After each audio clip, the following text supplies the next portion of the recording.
ও, এখন আর আমার কথা বিশ্বাস হচ্ছে না, তাই না? এখন সবার কাছ থেকে কথা নিয়ে বিচার বিশ্লেষণ করে তারপরে বিচার সালিশ করবা, তাই না? আর প্রীতির কাছ থেকে তো কিছুই জানতে পারবা না। ও তো সারাদিন বাসাতেই ছিল না। কেন, কোথায় গেছিল? তোমার ছেলে মেয়েরা কে কোথায় কি করে সেটা কি আমাকে বলে যায় নাকি? গেছিল হয়তো ওই ছেলের সাথে দেখা করতে। ও, ওই ছেলের কি অবস্থা?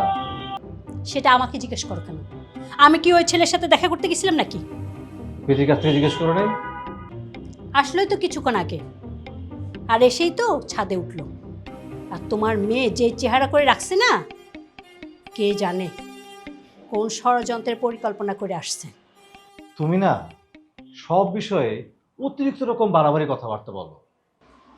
আমি কোনো অতিরিক্ত কথা বলি না, যা বলি ঠিকই বলি। তুমি না বেশি কথা বলো না, একেবারে টু দ্য পয়েন্টে কথা বলো। শোনো, প্রীতির কথা বাদ দাও, সাব্বিরের বর কথা বলো। আমার কথা যদি বিশ্বাস না হয় তাহলে তুমি কবিরের সাথে কথা বলো। কবিরকে তুমি দায়িত্ব দিছো না? কবিরকে আমি কি দায়িত্ব দিছি? তুমি কবিরকে ফোন করে বলছো না যে এই বিষয়ের জন্য সাব্বিরের সাথে কথা বলে? হ্যাঁ বলছিলাম। আচ্ছা, তোমার কোনো সেন্স নাই? তুমি কবিরকে বলছো ওই বেয়াদবের সাথে কথা বলতে?